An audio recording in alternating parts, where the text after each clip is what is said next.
Davamıga diqqat kılan hürmetli vatandaşlarımızın davamı.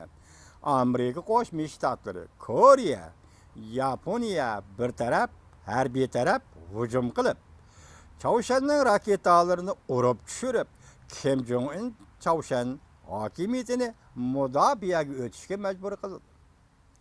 Maqolning davomi yuqori qilishning davomimi? Nəhayət zor strategik besim işiltiyip Koreya yerim arlı birlik keltirishga va'da berib qadam tashlash kerak. Prezident Trump hükümeti nəhayət zor strategik besim işiltib Koreya yerim arlı birlik keltirishga va'da berib qadam tashlash kerak. Chavshan Kim Jong-un hokimiyatining sarxillarga hamda Chavshan bilan savdo qilayotgan Jungo shirkatlariga besim ishlatishning nimadan darak berdiganligini ko'rsatib qo'yish kerak. Amerika, Koreya, Yaponiya harbiy ishlarda borgansiri zich hamkorlashib, naytiz arada o't kuchi va zarba berish kuchi tayyorlab, raketadan mudofaa qilish sistemasi va axborotdan bahramand bo'lish sistemasi turg'izib, qattiq besimga duch kelganligini Jungoga his qildirish kerak.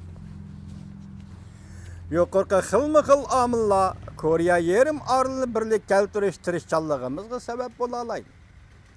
Salbiy deb o'tmishga yuzlanishni o'zgartirishga bo'ladi.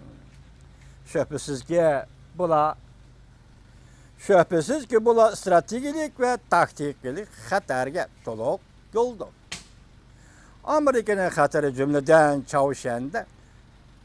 Chavshanda to'polon ko'tarilishi mumkin. Shundaqla birlik kelgan Koreya Amerikada ittifoqlashni kerak qilmasligi mumkin. Bu ehtimolliklar. Lekin hozirgi asosli masala shuki, Pyongyang, ya'ni Chavshan hokimiyati dunyoda eng yovuz vahshiy hokimiyatdir. Qo'lida yadro quroli bor Chavshan Kim Jong-un hokimiyatini yo'q qilib etmaslikdan ve aradan elip tashlab etmaslikdan başka bu dünyada yana qandaq usal ish bo'lishi mumkin.